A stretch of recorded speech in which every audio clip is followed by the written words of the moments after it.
Terima kasih rekan. Untuk lengkapnya, agar ini tertib, kami akan bacakan press release ya yang disampaikan oleh rekan Koji tadi, agar hal ini bisa terkoordinir dengan baik dan dibaca oleh halayak ramai.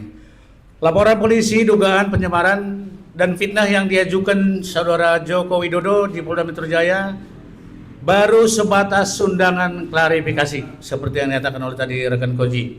Sehubungan dengan keterangan yang disampaikan oleh Kepala Bidang Hubungan Masyarakat Polda Metro Jaya, Kombes Adi Ari Syam Indradi, yang mengatakan telah 29 saksi yang diperiksa terkait kasus fitnah ijazah palsu Joko Widodo, Kamis 22 Mei yang lalu.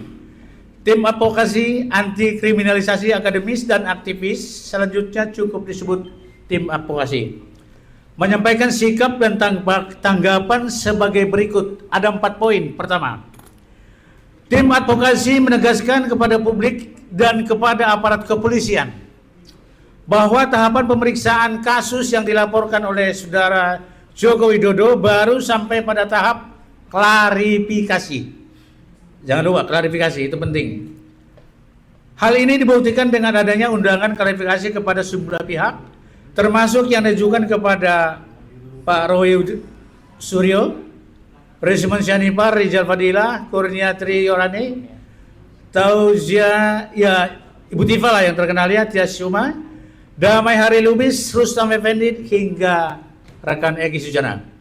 Sampai saat ini belum ada satu pun panggilan polisi yang ditujukan kepada sejumlah pihak, khususnya kepada pihak-pihak yang telah dilakukan klarifikasi tersebut melalui undangan klarifikasi yang diterbitkan oleh Polda Metro Jaya. Maksudnya belum ada panggilan kelanjutan. Ini baru undangan. Sejujurnya undangan boleh hadir, boleh tidak, kan namanya juga undangan. Kedua, tim advokasi menegaskan kepada publik dan kepada aparat kepolisian bahwa penyidikan kepada aduan masyarakat Dumasti Direktorat Tindak Pidana Umum Barreskrim Polri yang diadukan oleh TPUA berbeda dengan penyidikan perkara polisi LP Saudara Joko Widodo di Reskrimum Polda Metro Jaya. Dasar hukum proses Barreskrim adalah Dumas di TPUA tanggal 6 Desember 2004 yang ditingkatkan menjadi laporan informasi nomor LI 39 dan seterusnya di Tipidum pada tanggal 9 April 2025 atas nama pengadu Profesor Dr. Egi Sujana SH MSI, dan kemudian diterbitkan surat perintah penyidikan nomor SP Lidik 1007 dan seterusnya di Tipidum pada tanggal 10 April 2025 adalah penyelidikan perkara dugaan pidana pemalsuan dokumen, pemalsuan akta otentik, dan memalsukan keterangan palsu ke dalam akta otentik sebagaimana dimaksud dalam pasal 263, 264 dan pasal 266 KUHP. Itu pasalnya. Adapun dasar proses di Polda Metro Jaya adalah laporan Saudara Joko Widodo nomor LP_B 2831 4 2025 SPKT Polda Metro Jaya tanggal 30 April, dan kemudian diterbitkan surat perintah penyidikan nomor SP Lidik _2961 _4 Res 114 2025 di Tipidum Polda Metro Jaya tanggal 30 April adalah penyelidikan perkara dugaan pencemaran nama baik dan fitnah sebagai dimaksud dalam pasal 310, 311 dan pasal 27A Undang-Undang ITE. Karena itu, tim advokasi menegaskan bahwa seluruh proses dan bukti dalam penyidikan dugaan pidana di Barreskrim Polri tidak dapat digunakan memproses dugaan tindak pidana pencemaran nama baik atau fitnah yang saat ini perkaranya diselidiki Polda Metro Jaya. Ketiga, tim advokasi menegaskan kepada publik dan kepada aparat kepolisian bahwa untuk melanjutkan proses penyelidikan perkara dugaan pidana pencemaran nama baik dan fitnah, maka penyidik Polda Metro Jaya harus segera menyita dokumen milik pelapor Saudara Joko Widodo sebagai bukti, sekaligus klarifikasi kepada sejumlah pihak yang berkaitan dengan ijazah pelapor Saudara Joko Widodo, termasuk tapi tidak terbatas melakukan pemeriksaan terhadap kepala SD tempat tempat Joko Widodo bersekolah, Kepala SP SMP tempat Joko Widodo bersekolah, Kepala SMA tempat Joko Widodo bersekolah, Rektor Universitas Gadjah Mada atau UGM, Dekan Fakultas Kehutanan UGM, hingga Kasmujo yang sebelumnya diklaim sebagai dosen pembimbing skripsi Joko Widodo. Keempat, tim advokasi menegaskan kepada publik dan kepada aparat kepolisian bahwa kasus dugaan pidana pemalsuan dokumen ijazah palsu Joko Widodo, pemalsuan akta otentik dan pemalsuan keterangan palsu ke dalam otentik sebagaimana dimaksud dalam pasal 263 KUHP, 264 dan 266 KUHP yang dilaporkan oleh TPUA belum tuntas dan tidak dapat dihentikan secara sepihak oleh Bareskrim Polri. Karena TPUA sedang mengajukan permohonan gelar perkara khusus melalui Biro Pengawasan Penyidik Polri atau Biro Wasidik. Karena itu, semua pihak diminta untuk bersabar hingga terselenggara proses gelar perkara khusus nanti. Diimbau agar tidak gegabah menyampaikan pernyataan bersifat prematur dan yang simpang siur. Oleh sebab itu, kita konsentrasi kepada press release yang diturunkan oleh tim advokasi hari ini. Demikian rilis media sampaikan. Jakarta 5 Juni 2025, tim advokasi anti kriminalisasi akademis dan aktivis. Terima kasih, rekan Roji. Baik. Terima kasih Bang Zahmada Girzang. Itu adalah sikap kami pada prinsipnya sudah kami bacakan dan sudah kami jelaskan. Selanjutnya tadi di akhir kita menyatakan bahwa penyelidikan di Bareskrim terkait kasus dugaan ijazah palsu Jokowi itu belum tuntas karena TPUA sedang mengajukan permohonan gelar perkara khusus. Karena itu saya minta Sekjen TPUA yang anggota tim advokasi juga Bang Azamkan untuk menjelaskan bagaimana perkembangan terakhir surat permohonan gelar perkara khusus itu. Kepada Bang Azamkan dipersilakan. Terima kasih. Bismillahirrahmanirrahim. Assalamualaikum warahmatullahi wabarakatuh. Assalamualaikum. Sebelum masuk pada tadi yang disampaikan oleh koordinator Mas Ruzinuddin, jadi saya akan menjelaskan begini. Bahwa Bang Egy itu, Profesor Egy itu sebenarnya berkeinginan dia melakukan LP, tapi diarahkan ya kurang lebih ke Dumas. Ya oke, nggak apa-apa. Dan itu terjadi tanggal 9 Desember 2024. Nah, di tanggal 20 Maret itu mengajukan tambahan alat bukti. Terlampir flash disk 7 video tanggal 20 Maret. Tanggal 7 April ada bukti tambahan TPUA diajukan kembali gitu ya, tentang tanda tangan Profesor Dr. Insinyur Ahmad Sumitro yang seharusnya Profesor Dr. Ahmad Sumitro itu kan Suimitro dan itu diakui oleh anaknya bahwa itu bukan. Itu kita ajukan gitu ya.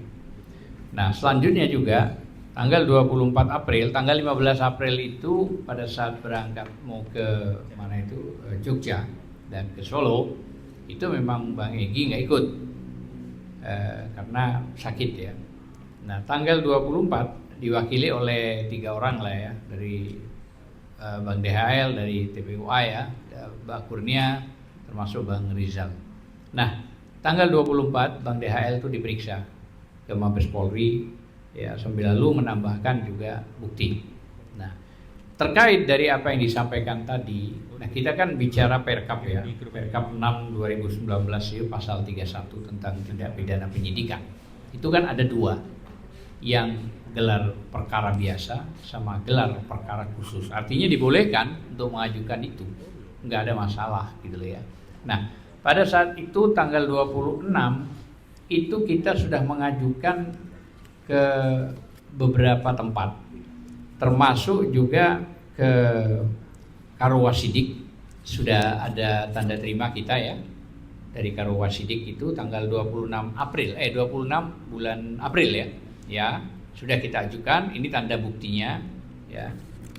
Terus selain daripada itu juga ke Kepala Kejaksaan Agung juga sudah diajukan dan ini tanda buktinya juga diterima ya.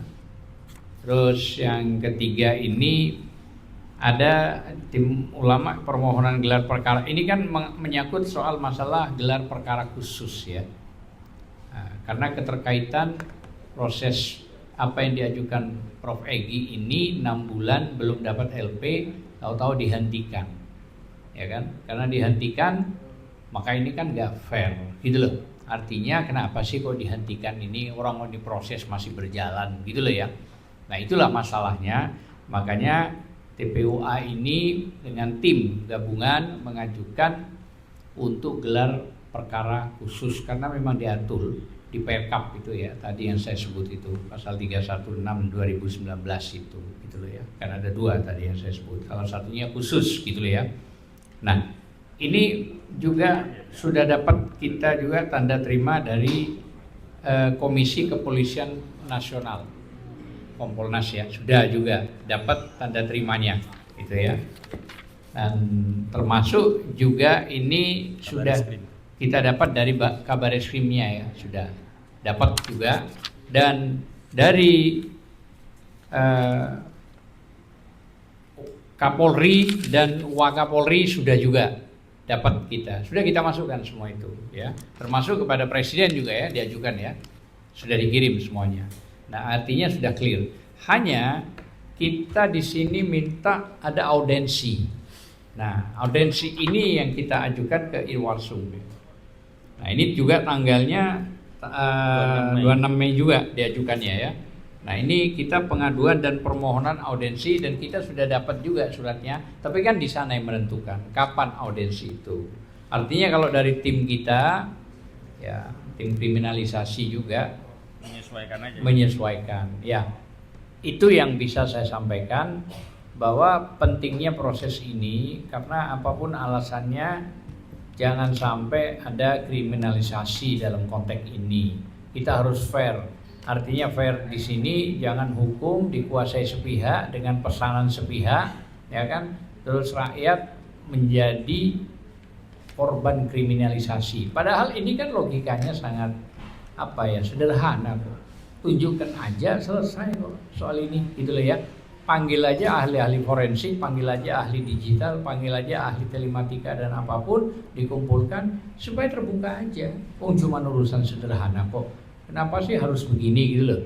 Nah, tapi ya sudah, karena ini berjalan ya apapun.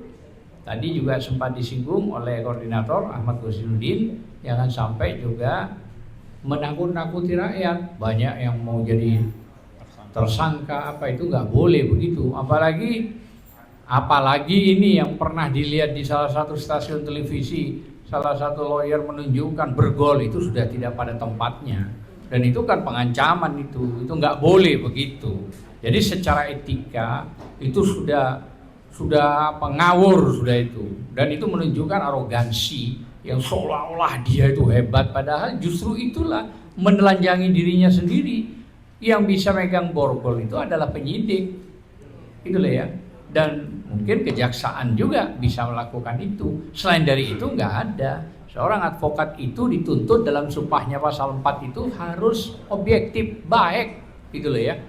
Tidak boleh melakukan hal-hal yang model begitu. Mungkin ini yang bisa saya sampaikan. Terima kasih. Assalamualaikum warahmatullahi wabarakatuh. Waalaikumsalam warahmatullahi wabarakatuh. Dan kami perlu ya merespon karena apa yang dilakukan oleh penasihat Kapolri, Irjen Pol Purnawirawan Arianto Sutadi ini sudah beberapa kali di sebelah media, agar pertama publik menjadi tentram, nggak ada ya orang jadi tersangka kalau nggak salah, dan mendiskusikan masalah kasus ijazah palsu ini bukan kejahatan. Pro kontra itu biasa, jangan semua dipaksa pro atau dipaksa kontra. Biarkan rakyat yang menilai apakah mereka yakin ijazahnya palsu atau tidak. Dan sebenarnya kalau ingin membangun keyakinan berdasarkan bukti, itu tinggal tunjukkan. Kalau narasi ya memang masyarakat tidak mudah untuk mempercayai narasi. Saya kasih ilustrasi demikian ya. Kita tidak mungkin sampai ke puncak gunung melewati rute pendakian yang sudah terbukti gagal. Maksud saya adalah kalau kita ingin meyakinkan publik ijazah itu asli, maka kita tidak boleh menempuh rute untuk meyakinkan publik dengan pola, cara, atau mekanisme yang terbukti sudah gagal. Apa itu? Untuk membuktikan ijazah Jokowi asli dengan cara mempidanakan orang. Ini sudah terbukti kasus Bambang Tri dan Gus Nur, itu kan dipidana. Harapannya kan publik menjadi yakin, oh ijazah Jokowi kan asli. Apa buktinya? Gus Nur, Bambang Tri di penjara. Kan nggak nyambung dan nggak bisa memberi keyakinan. Maka hari ini jangan mengambil rute itu untuk kedua kalinya, itu udah gagal. Dan dari dulu rute yang kita sediakan, yang rutenya itu nggak capek, nggak perlu mendaki, nggak perlu melibatkan polisi, nggak perlu melibatkan UGM, nggak perlu melibatkan relawan, nggak perlu melibatkan kuasa hukum, nggak perlu melibatkan media, bahkan tidak perlu butuh penelitian Pak Roy Suryo dan yang lainnya begitu, dengan menunjukkan. Ini rute yang paling sederhana kalau ingin membuktikan ijazah itu asli. Jangan capek-capek naik ke puncak gunung seperti kasus Bambang Tri, akan gagal begitu. Dan saya minta Bu Kurnia Triani untuk memberikan paparan secara konstitusional, secara hukum, bagaimana sikap kita warga daerah dan terutama pejabat publik dalam mensikapi kasus ini. Dan tentu saja kita tidak boleh offset ya, melanggar batas-batas kewenangan dari institusi yang sebenarnya sudah punya tugas dan tanggung jawab masing-masing. Mengumumkan ada tersangka atau tidak itu urusannya polisi, dalam hal ini Polda Metro Jaya. Nggak ada urusannya dengan penasihat Kapolri. Justru penasihat Kapolri harus menasihati Kapolri, bukan bikin gaduh di tengah masyarakat. Baik, Bu Kurnia, silakan Bu. Bismillahirrahmanirrahim. Assalamualaikum warahmatullahi wabarakatuh. Bersyukur kita ya bahwa pada hari ini kembali Allah memberikan kesempatan bagi kita untuk terus menegakkan kebenaran dan keadilan, dan salah satunya pada acara ini untuk memberikan klarifikasi. Saya kebagian untuk menanggapi dengan gestur ya daripada penasehat Polri, yaitu Bapak Arianto Sutadi, benar namanya begitu ya.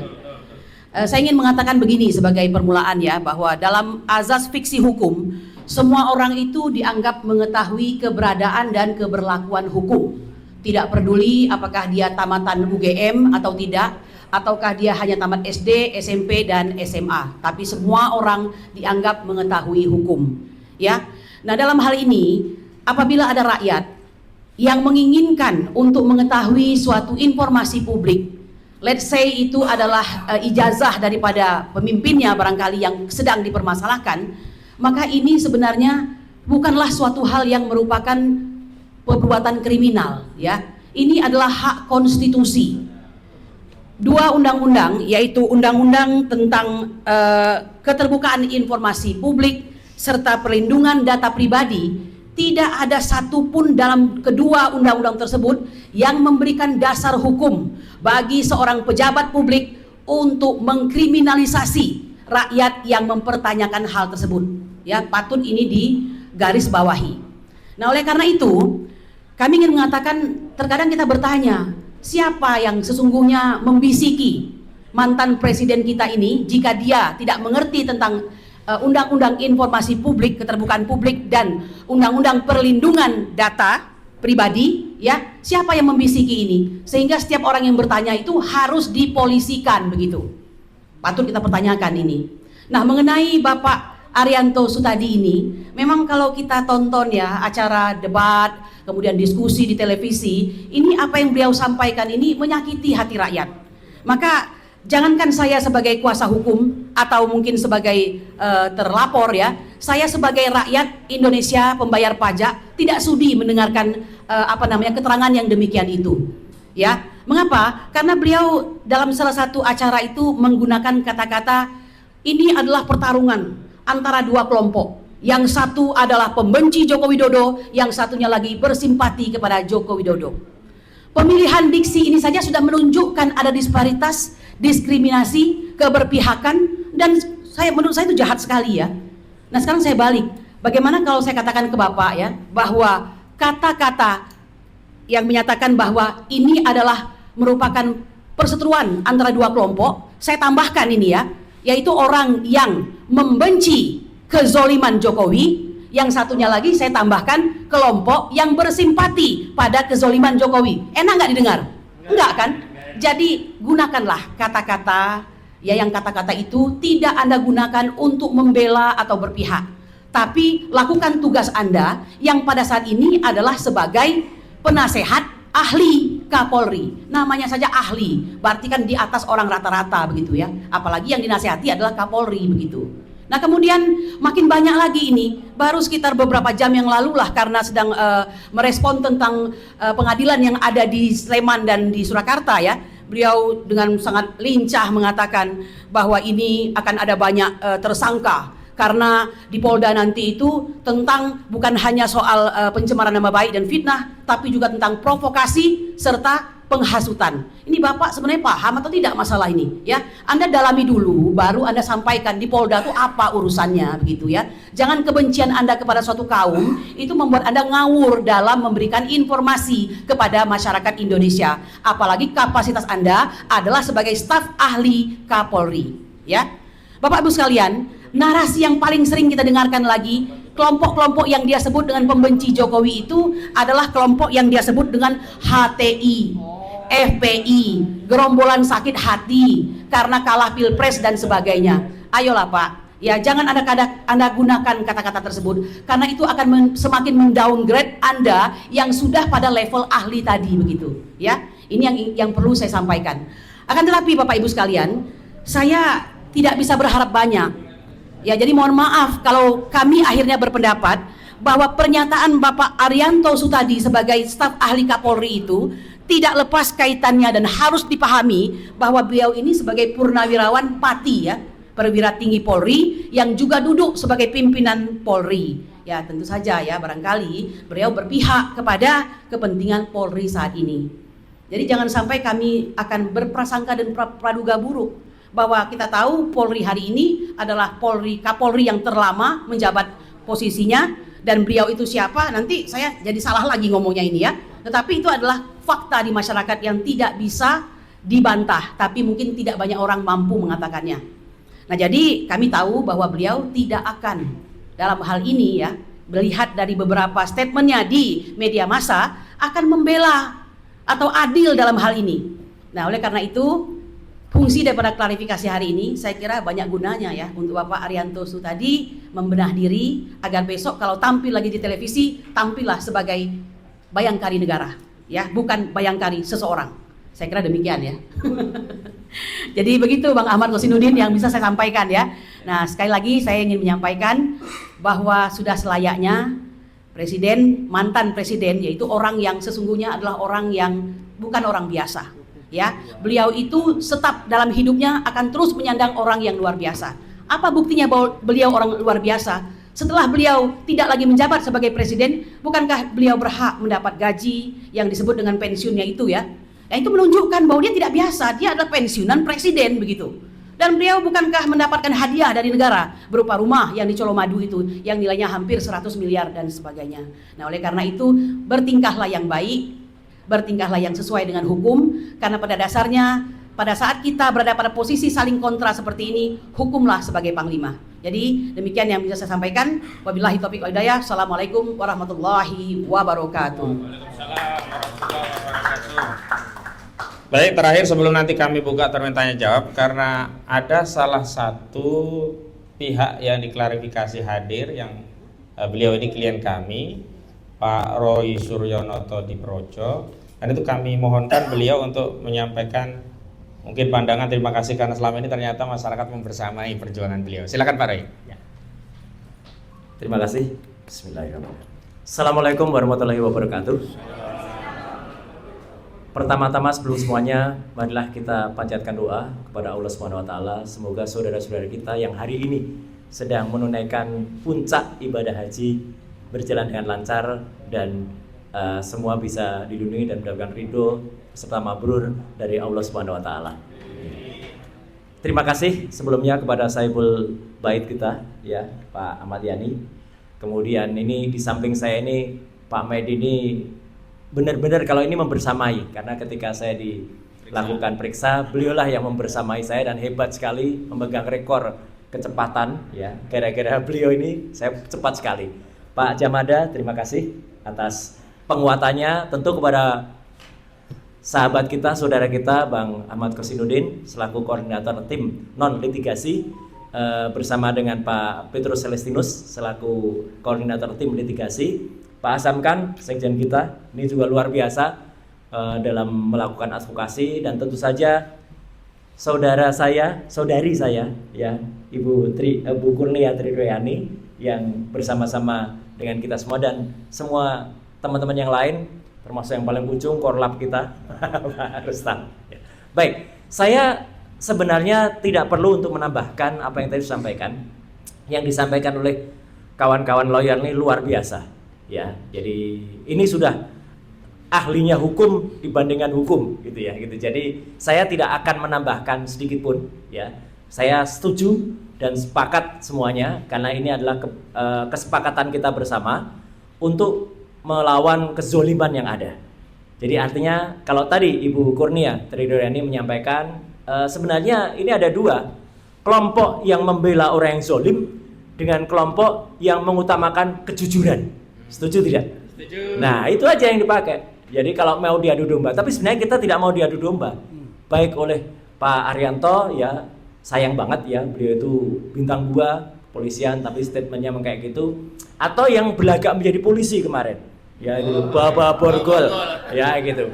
Tapi nggak usah lah ditanggapi kayak gitu ya, itu membakin semakin besar nanti kepalanya ya. Ngabalin juga nanti sore kebetulan saya mungkin akan diadu sama Ngabalin ya di Kompas ya. Jadi saya akan sampaikan kepada dia apa yang sebenarnya malah justru dia yang dapat. Jadi sekali lagi teman-teman semua, tidak ada hal yang lain yang ingin saya sampaikan selain apa? Ucapan terima kasih saya, ya wabil khusus saya kepada seluruh masyarakat yang sudah memberikan dukungan, support, moral dan semuanya atas ini, ya. Dan juga terhadap tentu saja kepada kawan-kawan lawyer ini, dan juga kepada mak-mak, ibu-ibu yang terus tanpa lelah, tanpa henti, dan tanpa ada yang mendanai. Ini luar biasa ya, sama sekali ya, dituduh ada yang mendanai berbis-bis ke Jogja, ke Solo, satu bis kok dituduh berbis-bis itu gimana gitu loh. Nggak ada yang mendanai sama sekali, menginap sendiri, urunan sendiri ya. Jadi saya kira itu Pak Kosinudin, saya 99% kalau istilah saya sangat sepakat dengan kegiatan dan isi press conference hari ini. Kalau istilahnya Bang Respon, 11.000 triliun gitu ya, setuju dengan acara hari ini. Jadi itu saja yang saya sampaikan, dan mohon izin juga saya bukan spill, tapi karena ada sedikit tindakan yang sangat tidak pantas dilakukan ya oleh wapres kita, saya izin untuk mulai hari ini juga menyuarakan bahwa saya sangat mendukung juga upaya pemakzulan yang dilakukan oleh Purnawirawan, bukan karena fufafa yang itu terbukti, tapi wapres kita itu mengikuti akun judul judi online. Bukan hanya satu, saya temukan 3 akun judul. Jadi dari 640, ini silakan di-quote, 640 yang dia follow, jadi dia tuh hanya memfollow 640, 3 diantaranya akun judi online. Mau set wapres sudah menyatakan tidak tahu kalau itu ganti judi atau enggak. Kalaupun tidak ganti judi, awalnya adalah permainan game online. Dia posisinya mengikuti itu semenjak tahun Desember tahun 2022. Sudah saya periksa. Dan itu artinya dia sudah jadi pejabat publik. Dia sudah jadi wali kota, mengikuti akun game. Dan gamenya itu tentu saja masa nggak ngerti. Namanya di akun itu .slot. Jabrik.slot. Ada slotnya, yaitu pasti main judi online. Jadi mohon izin Pak Kosinudin dan teman-teman semua, saya tetap bersama-sama dan kita berjuang bersama. Tapi izin saya juga mulai nembak ya, karena kalau itu jelas tindakan tercela yang dilakukan oleh seorang wakil presiden ya, dan itu akan langsung oleh teman Purnawirawan akan langsung digunakan sebagai tambahan pada surat yang diajukan ke DPR dan MPR, yang sayangnya memang hari ini DPR dan MPR masih reses semenjak tanggal 26 Mei yang lalu, dan nanti akan berakhir pada tanggal 26 Juni Jadi kalau nanti 26 Juni mungkin nanti akan ada gerakan juga dari para purnawirawan. Saya kira itu rekan-rekan sekalian. Sekali lagi kita berterima kasih kepada seluruh masyarakat dan juga mohon doa, mohon supportnya kepada tim yang kali ini menegakkan kejujuran melawan kezaliman. Terima kasih. Wassalamualaikum warahmatullahi wabarakatuh. Baik, sebelum kita tutup, tadi ternyata ada juga mama dari KNPRI. Tapi jenderalnya Bu Mary Samiri nggak hadir ya.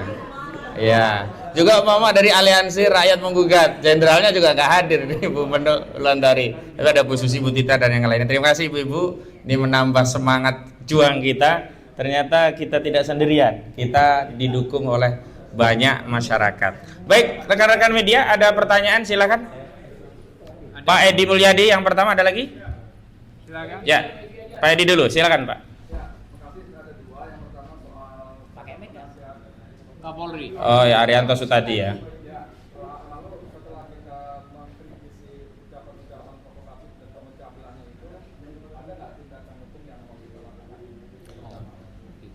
Yang kedua,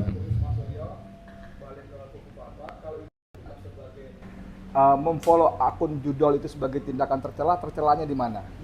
Monggo, silakan. baik, ya saya satu saja, nanti Pak Roy ya yang katanya.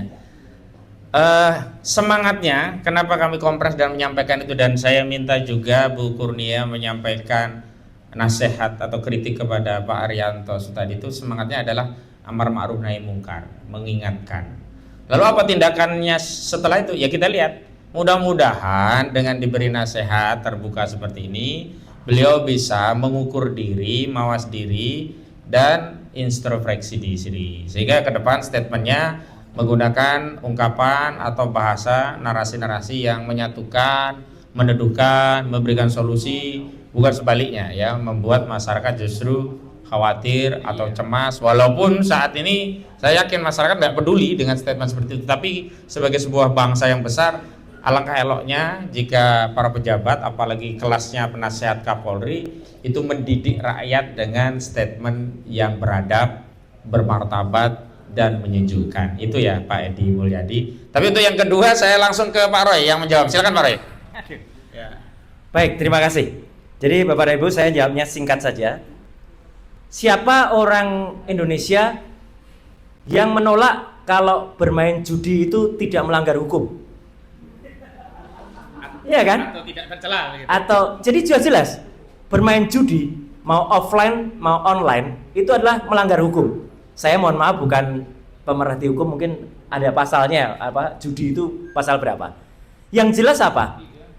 Dia memfollow akun Instagram resmi dia, Gibran Rakabuming, itu memfollow akun judi online. Dan artinya dengan memfollow Instagram akun judi online, dia harus sadar bahwa yang di-follow itu adalah pelanggaran hukum. Jelas sudah.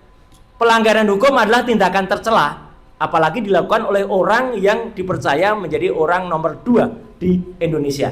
Jadi terima kasih Pak Jamada. Setidaknya orang judi online itu melanggar pasal 303 KUHP dan melanggar pasal mengatur tentang perjudian yang dapat diancam dengan pidana penjara paling lama 10 bulan dan atau denda. Seberapa bulan pun ya, itu adalah pelanggaran yang dilakukan oleh pejabat negara. Dan tidak hanya satu akun Instagram yang di-follow tentang judi. Kemarin yang terungkap baru satu. Saya sudah membedah semalam 3 yang di-follow oleh dia.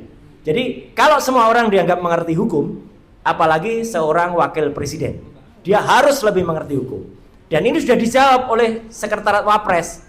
Katanya tidak tahu kalau itu akun judi online, karena sudah berubah, itu tadinya game online.